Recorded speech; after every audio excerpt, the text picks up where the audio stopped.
restaurant was somewhere we had eaten. The corner table, Tuesday was our night. I went back there alone last week on purpose to prove that I could sit inside the light without becoming invisible, without shrinking to the size that grief makes of a person alone. I ordered what I always order without asking, and sat there and I ate and I came home. It sounds like nothing, eating at a table. It sounds like something anyone can do, but eating was a thing we did together, and now it's just a thing I do without you. I am learning to eat alone without feeling like a ghost, without becoming only the space beside me. I am learning to eat alone without feeling like a ghost, and it is small and it is brave, and I am trying.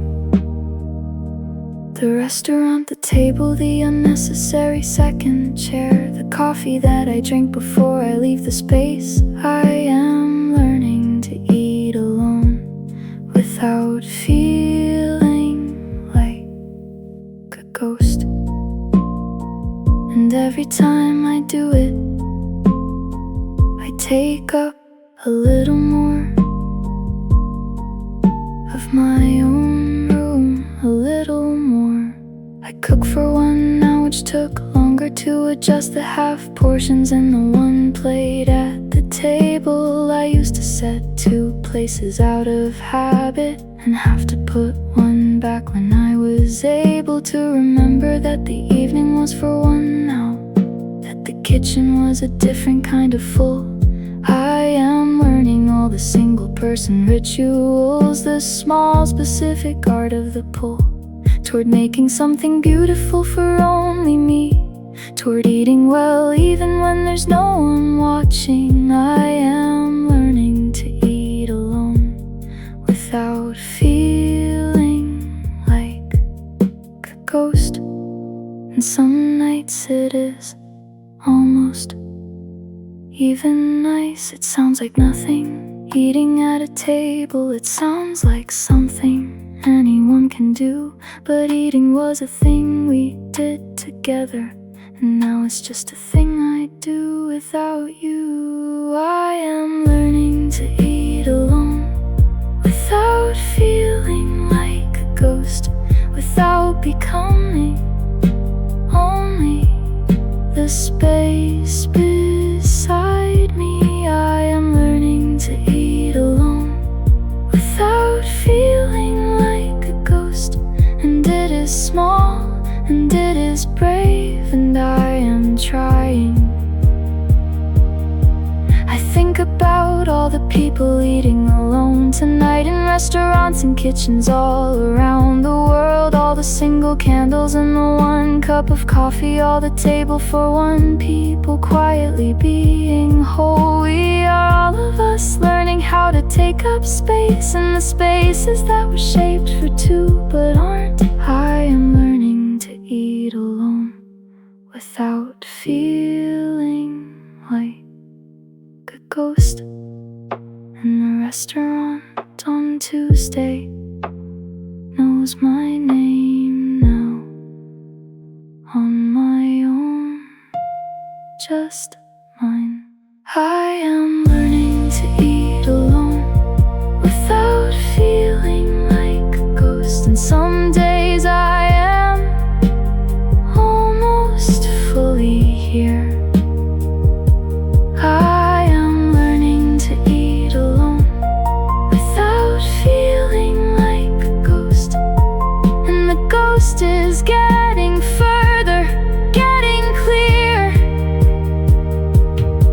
I am solid, I am present, I am sitting in the light now. I am taking up exactly all my space. I am learning to eat alone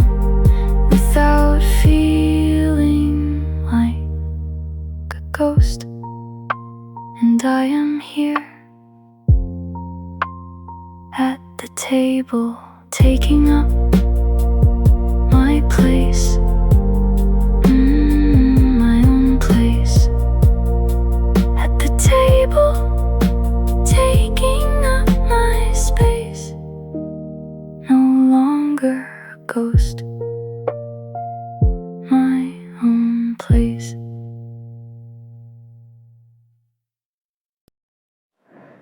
It lives inside a frame beside my window. The last one taken before things went wrong. You're laughing at something just outside the camera, and I am looking at you all along. I didn't know it was the last one coming. I didn't know to mark it as the end. I was just happy in the ordinary way that people are before the ordinary bends. I have looked at it 1,000 different mornings, with 1,000 different versions of the ache. And every time I almost take it down, something stops me, something keeps it in its place. The last photo of us is still my favorite. Even now, even after everything we've been. The last photo of us is still my favorite, because in it we are the most alive I've seen. Your laugh is real, my eyes are soft with knowing you. The world behind us hasn't broken yet. The last photo of us is still my favorite, and I cannot take it down. I cannot let that moment yet be gone. Sometimes I look at it and feel the warmth first before the grief arrives and takes the room. I get a second of the love before the losing, a second where we're still in early June. I am grateful for that second every morning, that half a breath before the knowing comes. The last photo of us is still my favorite, and that half second is enough. Some mornings it is everything enough. I have looked at it 1,000 different mornings, with 1,000 different versions of the ache. And every time I almost take it down, something stops me, something keeps it in its place. The last photo of us is still my favorite. Even now, even after everything we've been. The last photo of us is still my favorite, because in it we are the most alive I've seen. Maybe one day I'll move it to a drawer where I can find it when I choose to feel it. Maybe one day the window will hold something new, and I will have decided I can seal it away. Not gone, just resting somewhere private, not on display but not destroyed or done. The last photo of us is still my favorite, and I will keep it somewhere until I don't need to see it every day. The last photo of us is still my favorite, and I think that might always be the case. The last photo of us is still my favorite, because in it I can see your whole real face. The one I loved before, enduring after. The one that laughed before it learned to leave. The last photo of us is still my favorite, and I am learning that is okay, that is allowed, that is okay. Still my favorite. The last one still beside the window, still okay.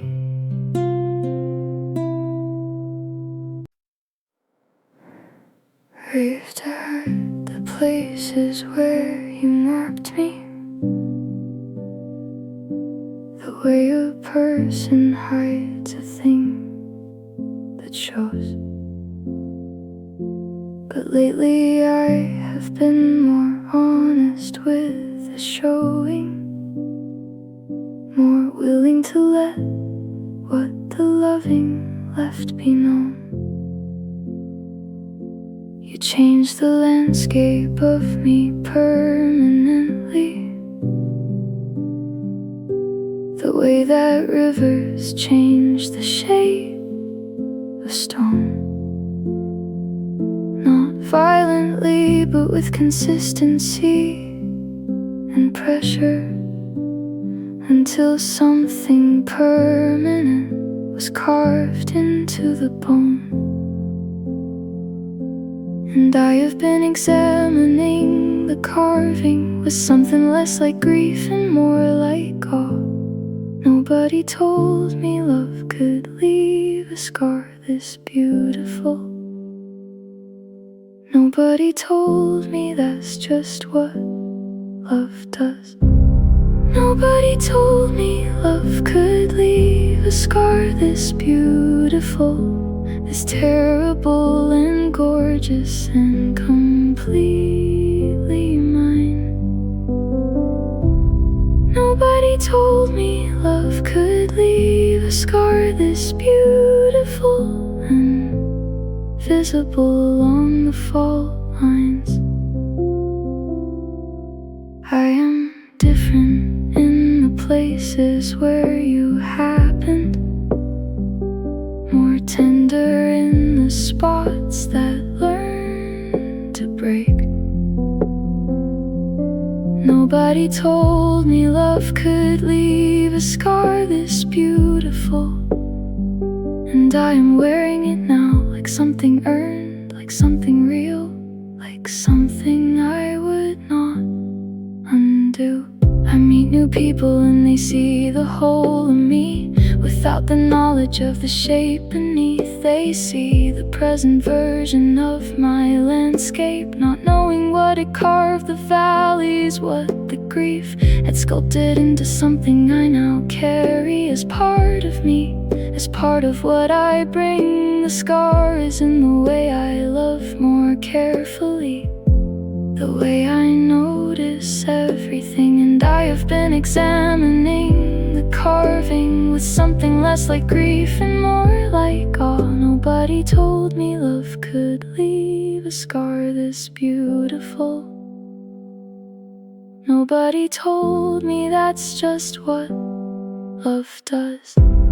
Nobody told me love could leave a scar this beautiful, this terrible and gorgeous and completely mine.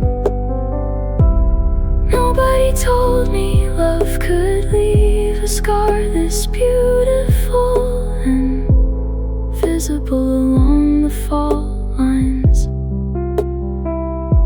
I think of all the people carrying their beautiful scars through offices and mornings and the ordinary, all the rivers that have carved through people quietly, all the love that left its mark without a ceremony. We are walking evidence of everything we felt, shaped by every loss and every found.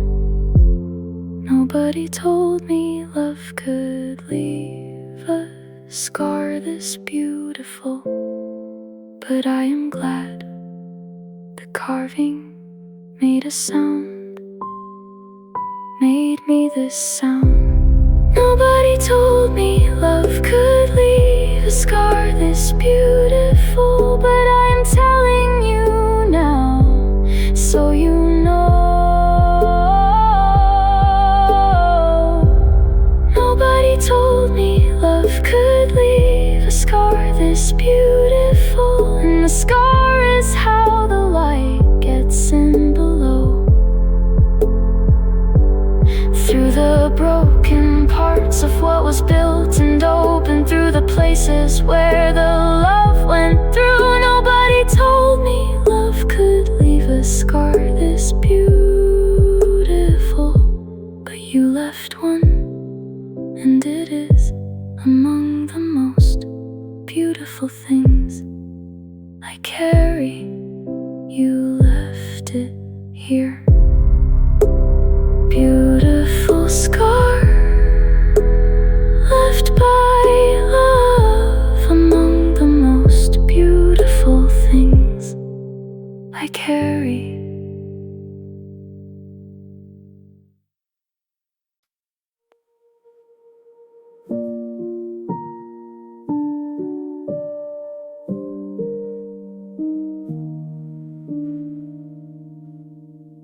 A bird flew into the window this morning, sat stunned on the sill for a minute, then flew.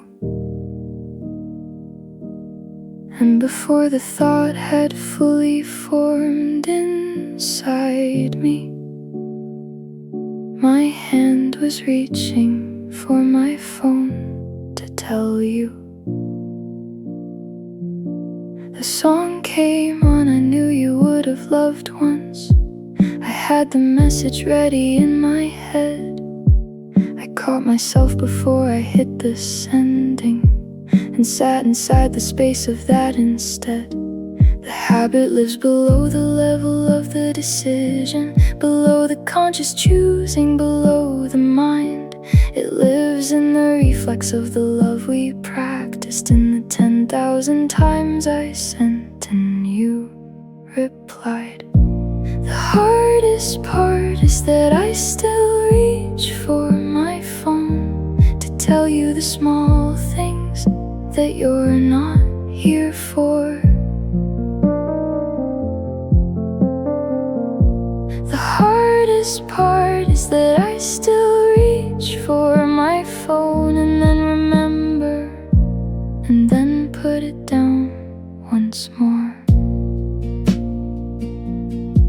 I haven't learned so many things about you, but not the instinct to include you in my day. The hardest part is that I still reach for my phone, and you are not at the other end of any message that I send your way.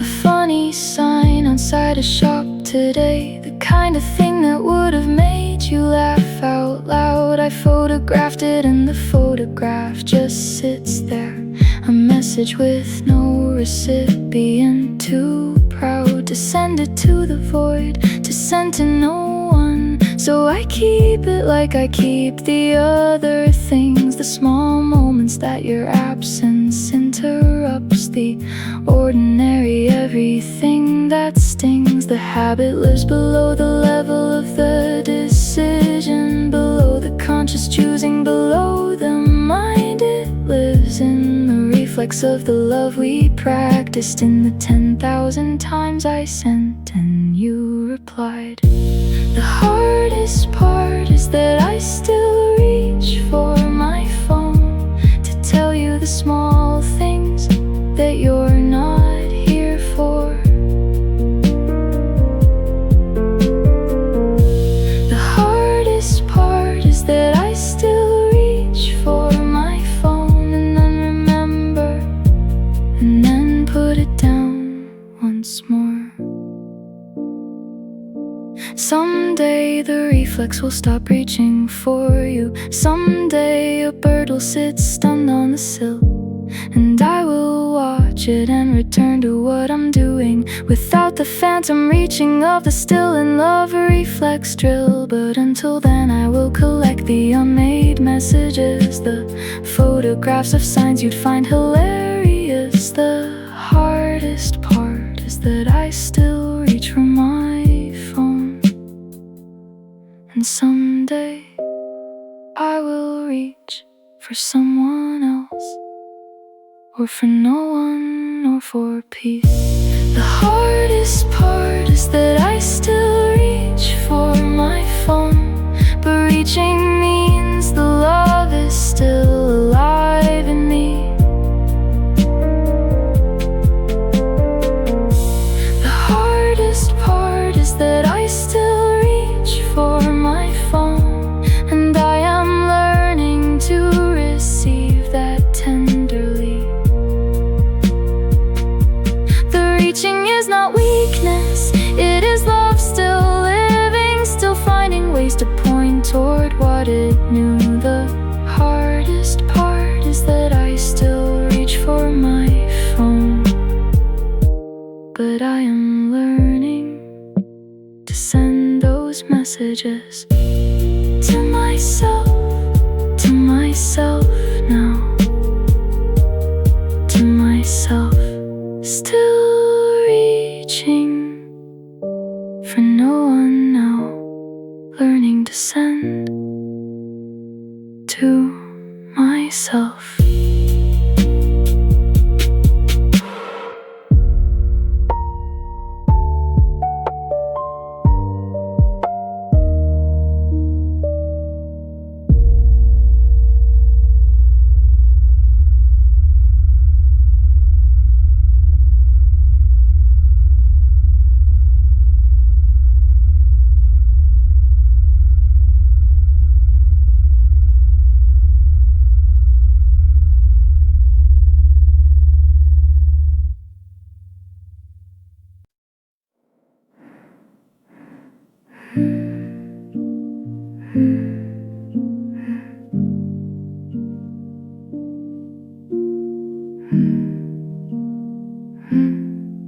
Some mornings I wake up before I remember.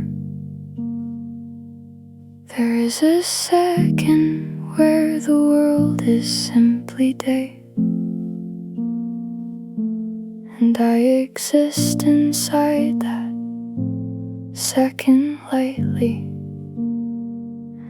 before the knowing catches up and takes it away. It's almost mercy that the forgetting happens, that sleep erases temporarily, but then the knowledge arrives back uninvited, and I lose you twice, once more and originally. Nobody warned me about the double breaking, the one that happens and the one that follows. The grief of grief, the loss inside, the forgetting the particular way, remembering hollows. Some nights I forget and then I remember, and it breaks me twice inside the same short breath. Some nights I forget and then I remember, and the second breaking is somehow worse than the first, because the forgetting was a gift I didn't ask for, a temporary mercy that the mind extends. Some nights I forget and then I remember, and I have to lose you twice, each time begin again. each time. I've heard it gets better, that the forgetting lasts longer, that the gap between the waking and the knowing grows, that eventually remembering arrives more gently, more like sadness than a fresh delivered blow. I am not there yet, but I believe the telling. I hold it like a promise for the months ahead. Some nights I forget and then I remember, but someday the forgetting won't require the remembering that follows. Nobody warned me about the double breaking, the one that happens and the one that follows. The grief of grief, the loss inside, the forgetting the particular way remembering hollows. Some nights I forget and then I remember, and it breaks me twice inside the same short breath. Some nights I forget and then I remember, and the second breaking is somehow worse than the first. I am learning to be gentle with the seconds between the sleeping self and knowing self. I am learning that the forgetting is not failure, not regression, not a betrayal of the grief itself. It is just the mind requiring rest from carrying, just the self requesting temporary relief. Some nights I forget and then I remember, and both the forgetting and the remembering are part of grief, are part of this. Oh, some nights I forget and then I remember, and I have learned to let the breaking be. Some nights I forget and then I remember, and I sit inside it and I breathe and let it be. Because grief that moves is grief that leads to somewhere, and the double breaking means I'm feeling still. Some nights I forget and then I remember, and some days the remembering arrives a little softer still. I forget, then remember a little softer each time.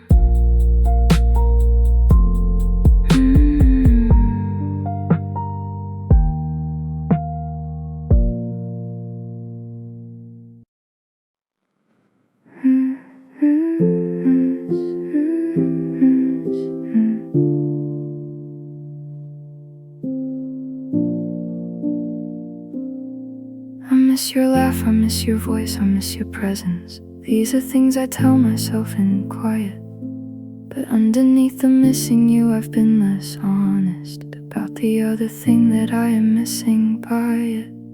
I miss the version of me that existed inside the world you made around my name, the one who felt held and seen and chosen, the one who loved herself inside your frame. She was lighter than the one I am right now. She moved through rooms like she had somewhere to be. She woke up certain that she mattered somewhere, and that certainty was partly built by being seen by thee. I miss the version of me that existed when you loved me, when I was someone's known. I miss the version of me that existed before I had to find that on my own. She laughed more openly, she moved more freely, she carried less of the self-interrogation. I miss the version of me that existed, and I am building her back without the original.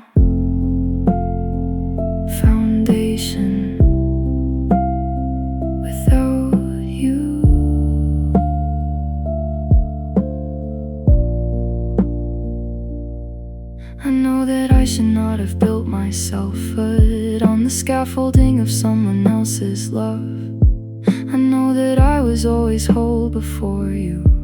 I know that I am whole enough above, and yet there is a grieving for the version that felt most herself inside your eyes. And I am honest about that grieving now, even as I work to otherwise. Build the feeling from inside rather than borrowed. Build the certainty from the inside out. I miss the version of me that existed, but I am learning what she was always mine. Always mine. She was lighter than the one I am right now. She moved through rooms like she had somewhere to be. She woke up certain that she mattered somewhere, and that certainty was partly built by being seen by thee. I miss the version of me that existed when you loved me, when I was someone's known. I miss the version of me that existed before I had to find that on my own. But maybe the finding is the real arriving. Maybe building it inside is how it lasts. Maybe the version loved by someone else is fragile, and the version I am building now will outlast all the versions made of borrowed certainty, all the light reflected from another seeing. I miss the version of me that existed, but I am writing the one that will exist beyond the needing. Beyond the needing you. I miss the version of me that existed when you loved me, when I was easy in my skin. I miss the version of me that existed, but I am becoming her again. From within, not built by love from someone else's hands now. The version of me that existed, but the one I'm becoming is the one that finally goes deep. It finally goes deep. I miss who I was when you loved me, but I'm becoming something that goes deeper.